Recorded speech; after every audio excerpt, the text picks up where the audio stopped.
आपका रिएक्शन क्या होगा जब आपसे कोई काम करवा के उसके पैसे न दे और बोले कि अगर आपको अमीर बनना है तो पैसे के लिए काम करना छोड़ना पड़ेगा। जी हाँ, रॉबर्ट टी कियोसाकी द्वारा लिखी गई ये book rich dad poor dad में पैसों का मैनेजमेंट और बहुत सी ऐसी बातें बताई गई है जिसे पढ़ने के बाद में आपका माइंड एक रिच पर्सन के जैसे सोचने पे मजबूर हो जाएगा। हर व्यक्ति अमीर बनना चाहता है। सभी का सपना होता है कि मेरे पास धन दौलत गाड़ी बंगला सब कुछ हो। यह सपना देखते तो सभी है, लेकिन इसे पूरा बहुत कम लोग कर पाते हैं। ऐसा नहीं कि वो पूरा नहीं कर पाएंगे, अच्छे पैसे नहीं कमा पाएंगे। वे लोग कमाते हैं, बहुत अच्छा पैसा कमाते हैं, लेकिन बात यहाँ पर आकर अटकती है कि सिर्फ पैसा कमा करके आप अमीर नहीं बन सकते, बल्कि उस पैसे को क्या करना है, कहाँ इन्वेस्ट करना है, कैसे पैसे से पैसे कमाना है। जब ये सारी चीज़ें की आपके पास अच्छी नॉलेज हो जाती है, तब जाकर आप बनते हैं अमीर व्यक्ति। बचपन से ही हमारे दिमाग में यह डाल दी जाती है कि अगर आप अच्छे से पढ़ाई करते हो, अच्छे मार्क्स लेकर आते हो, तो फ्यूचर में आपको अच्छी जॉब मिलेगी और आप खूब सारा पैसा कमाएंगे। लेकिन ये पूरी तरह से सच नहीं है। हमारे देश भारत में बहुत से लोगों के पास डिग्रियाँ तो है, लेकिन अच्छी जॉब नहीं है। और वही दूसरी तरफ कुछ ऐसे लोग भी हैं जिनके पास अच्छी एजुकेशन तो नहीं है, लेकिन फिर भी वो अमीर व्यक्ति की लिस्ट में शामिल है। ऐसा क्यों? देखो, कुछ चीज़ें ऐसी होती है जो आपको आपके स्कूल कॉलेज यूनिवर्सिटी में सिखाई नहीं जाती, जैसे कि हाउ टू अर्न मनी, पैसे कैसे कमाएं, how to invest money, how to make money from money, पैसे से पैसे कैसे कमाएं। लेकिन जो रॉबर्ट टी कियोसाकी द्वारा लिखी गई पुस्तक है रिच डैड पुअर डैड, उसमें वो हर बात बताई गई है जो एक अमीर इंसान करता है। अमीर ऐसा क्या करते हैं जो वह कम समय में भी ज़्यादा पैसे कमाते हैं, और गरीब ऐसा क्या करते हैं जो वह ज़्यादा काम करने के बाद में भी कम पैसे कमाते हैं। तो चलिए वीडियो को शुरू करते हैं without wasting any time. Robert T Kiyosaki के दो फादर होते हैं, जिनमें से एक अमीर और दूसरा गरीब। यहाँ पे आप कंफ्यूज मत होना कि एक इंसान के दो फादर कैसे। मैं बता दूँ, जो पुअर फादर होते हैं वही रॉबर्ट टी कियोसाकी के रियल फादर होते हैं, और जो रिच फादर होते हैं वो उनके बेस्ट फ्रेंड के फादर होते हैं। पुअर डैड जो बहुत पढ़े लिखे होने के बावजूद भी फाइनेंशियली कमज़ोर होते हैं। यही कारण होती है कि रॉबर्ट टी कियोसाकी उन्हें गरीब पिता बुलाते हैं। और वही दूसरी तरफ उनके दोस्त के पिता जो स्कूलिंग भी पूरा नहीं की होती है, लेकिन फिर भी वो बहुत अमीर होते हैं। यही कारण है कि लेखक उन्हें रिच डैड कहकर बुलाते हैं। उनके दोनों पिता की सोच बिल्कुल एक दूसरे से डिफरेंट होती है। बुक में तो बहुत सारी बातें बताई गई है, लेकिन जो मेन बातें बताई गई है उसे पॉइंट बाई पॉइंट समझने की कोशिश करते हैं। पहली बात, ऑथर के जो रिच डैड होते हैं वो उन्हें ये बताते हैं कि हमें पैसों के लिए बिल्कुल भी काम नहीं करना चाहिए, बल्कि ऐसा काम को करना चाहिए जिससे पैसा हमारे लिए काम करे।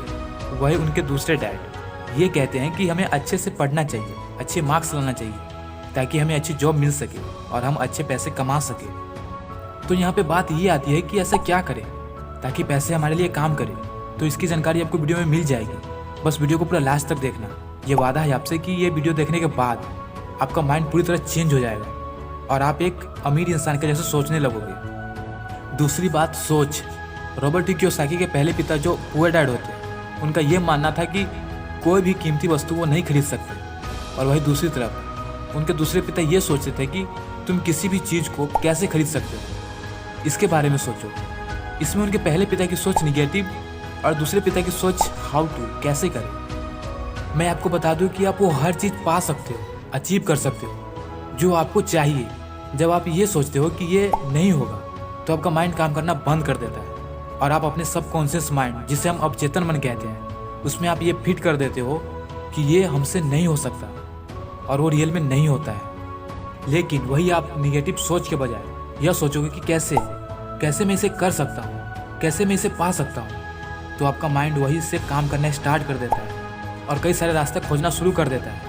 और उसी में से कोई एक रास्ता होता है जिससे आप उस चीज़ को अचीव कर लेते हो। इसलिए आप अपने दिमाग को निगेटिव चीज़ों से दूर रखो और वैसे चीज़ों को सोचो जिससे आप पाना चाहते हो। धीरे धीरे एक दिन आप उसे अचीव कर लोगे। तीसरी बात, knowing the difference between asset and liabilities, means संपत्ति और दायित्व में अंतर को जानना। हमें इन दोनों चीज़ों के बारे में पता होना बहुत ज़रूरी है, असेट एंड लायबिलिटीज। यहाँ पे मैं आपको क्लियर कर दूँ कि असेट वो चीज़ होती है जिससे हमारी संपत्ति में वृद्धि होती है, और लायबिलिटीज वो चीज़ होती है जिससे हमारी संपत्ति में कमी होती है। अगर आपको अमीर बनना है तो आप ज़्यादातर वो चीज़ें खरीदें जो संपत्ति में आती है, जिससे असेट बोलते हैं, जैसे land, share, investment, gold, building, ये सभी चीज़ें। और वही आप गरीब हैं और ज़्यादा गरीब होना चाहते हैं तो आप अपने दायित्व यानी लायबिलिटीज को बढ़ाओ। जैसे किसी से लोन लेना, नई गाड़ी लेना, लग्जरियस आइटम को लेना।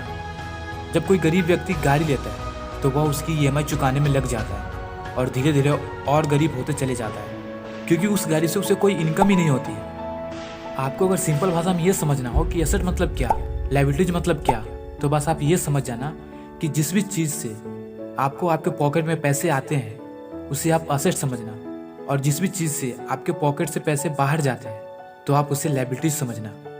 तो आज से ही आप उसी चीज़ों को खरीदना जिससे पैसे आप कमा सकते हो, और वैसे चीज़ों को कभी मत खरीदना जिससे आपके पैसे आपके जेब से बाहर जाते हो। चौथी बात, गलतियों से सीखना। रॉबर्ट टी कियोसाकी के दोनों डैड उन्हें ये बताते थे कि गलतियाँ सबसे होती है, लेकिन कोई भी गलतियाँ दोबारा नहीं होना चाहिए। अपनी गलतियों से सीखो और उसे करेक्ट करो और अपने लाइफ में आगे बढ़ो। गलतियाँ ही हमें सही होने का मौका देती है। तो अगर आपसे गलती होती है तो अच्छी बात है, आप उसे सीखो और आगे बढ़ो। लेकिन एक ही गलती आपसे बार बार होती है तो आप कहीं ना कहीं गलत हो, उसे सही करो। पांचवी बात, रॉबर्ट टी कियोसाकी के रिच डैड बताते हैं कि अगर आप अर्न कर रहे हो तो उसका कुछ हिस्सा अपने आप को पेमेंट करो और उससे एक ऐसा संपत्ति खरीदो जिससे वो आपको इनकम ला कर दे। छठी बात, पैसे को अच्छी जगह पे रखना। पैसे सेविंग करना सब जानते हैं, चाहे कोई अमीर हो या फिर गरीब। बस अमीर इंसान अपने पैसों को वहाँ इन्वेस्ट करता है जहाँ से उसे इनकम होती है, और गरीब इंसान अपने पैसों को वहाँ इन्वेस्ट करता है जहाँ से उन्हें कोई इनकम नहीं होती। सातवीं बात, आइडेंटिफाई टू अपॉर्चुनिटी। मौके की पहचान। आपको मौके की पहचान करना आना चाहिए, तभी आप अपने लाइफ को फाइनेंशियली स्ट्रांग बना पाएंगे। अगर आप मौके की पहचान नहीं कर पाते तो आप कभी भी अमीर नहीं बन सकते। इसे एक एग्जाम्पल से समझते हैं। एक आदमी एक सड़क से गुजर रहा था। वहाँ पर कुछ घर के सामने बोर्ड लगा हुआ था जिस पर लिखा था हाउस फॉर सेल। उस समय मंदी का दौर चल रहा था, पर वो आदमी बिना घबराए हुए इस मौके को अपने हाथ से जाने नहीं देता है और एक अच्छा खासा घर बहुत ही कम कीमत पर खरीद लेता है। कुछ दिनों बाद जब मंदी खत्म होती है तब वह उस घर को बहुत ही अच्छे दाम पर बेच देता है। आपको इसे समझ में आ गई होगी कि अवसर की पहचान कैसे की जाती है। किसी ने क्या खूब कही थी कि फर्क इससे नहीं पड़ता कि आप कितना पैसा कमा रहे हैं, बल्कि फर्क इससे पड़ता है कि आप उस पैसे को कहाँ और कैसे खर्च कर रहे हैं।